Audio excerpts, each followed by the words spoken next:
আমরা বাঙালি, আমরা এমন এক জাতি যেখানে আমরা অনিয়মটাকেই নিয়ম বানাই ফেলি।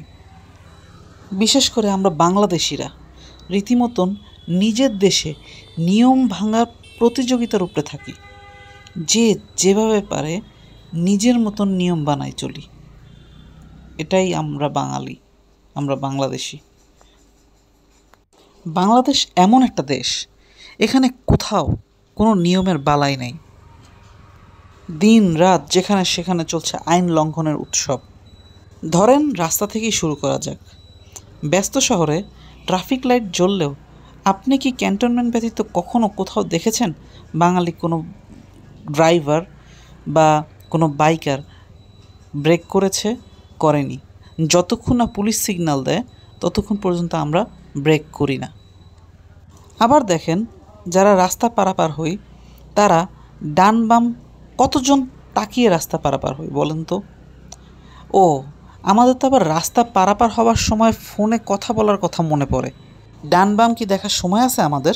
আমরা তো অনেক ব্যস্ত জাতি।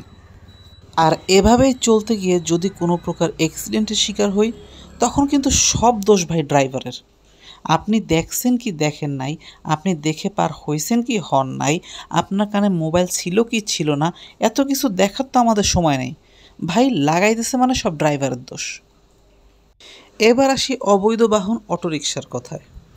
যেখানে প্যাডেল চালিত রিক্সা বৈধ, সেখানে আমাদের দেশের ঢাকা শহর একটা দেশের প্রাণকেন্দ্র, সেখানে হরহামেশাই একটা অবৈধ বাহন অটো চলতেছে যত্রতত্র, যেখানে সেখানে, এমনকি মেইন রোডে। দেখার কেউ নাই।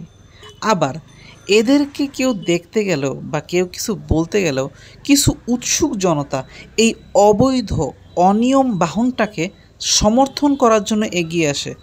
ও, তারা তো গরিব মানুষ, তাদেরকে কিছু বলা যাবে না। তারা একটা অবৈধ বাহন চালাচ্ছে, সেটা নিয়ে কিছু বলা যাবে না। তারা একটা বৈধ বাহন চালানোর কোনো যোগ্যতা তো তাদের নাই। তারা অবৈধ চালাবে এবং আমাদেরকে সেটা মেনে নিতে হবে। কি সুন্দর দেশ আমাদের এটা। এজন্যই মানুষ বলে বাংলাদেশ এমন একটা দেশ, এদেশে অনিয়মটাই নিয়ম। এই দেশ এমন একটা দেশ যেখানে ফুটপাতে হয় মার্কেট আর মানুষ হাঁটে রাস্তায়।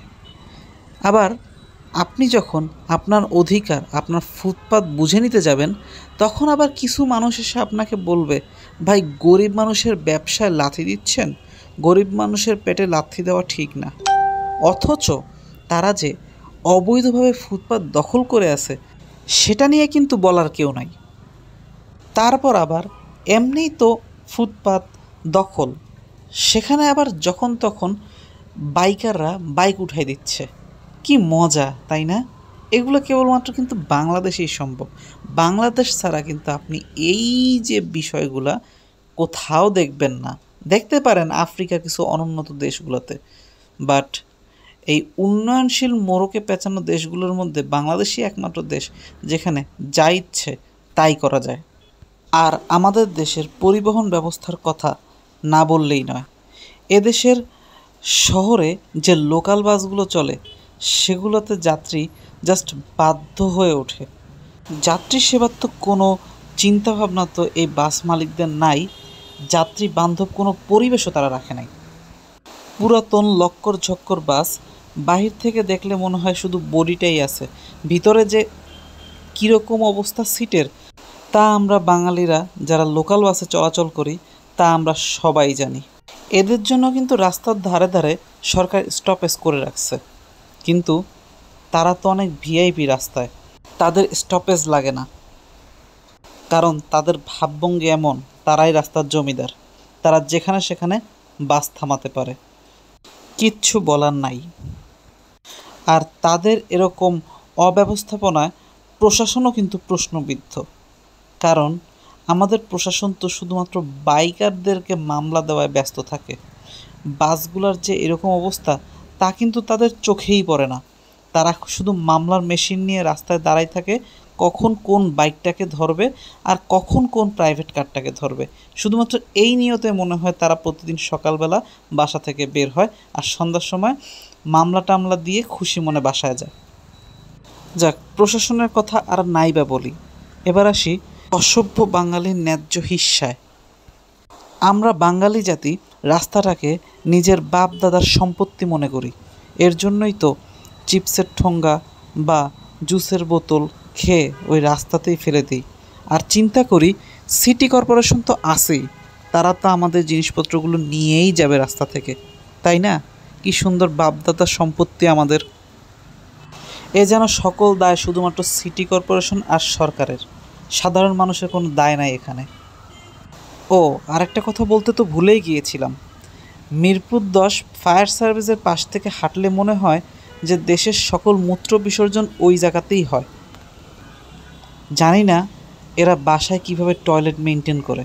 এদের সকল টয়লেট শুধুমাত্র রাস্তায় আসলেই মনে পড়ে। তাদের মূত্রত্যাগ দেখলে মনে হয় যে তারা বাসায় কখনো মূত্রত্যাগই করে না, রাস্তাটা রাখছি তাদের জন্য ভিআইপিভাবে পরিষ্কার করে। এটাই আমাদের দেশ, এটাই আমাদের দেশের মানুষের স্বভাব চরিত্র। এই সব চরিত্র কবে বদলাবে সেটা তো আর বলা যাচ্ছে না। অসভ্য জাতিকে সভ্য করা অনেক কঠিন। যতই আমরা সভ্যতার বাণী ছড়াই না কেন, অসভ্যকে সভ্য করানোটা এত সহজ বিষয় না। জানি না কবে এ দেশটা পরিবর্তন হবে। সবাই ভালো থাকবেন, সুস্থ থাকবেন। দেখা হবে পরের কোনো ভিডিওতে। আসসালামু আলাইকুম।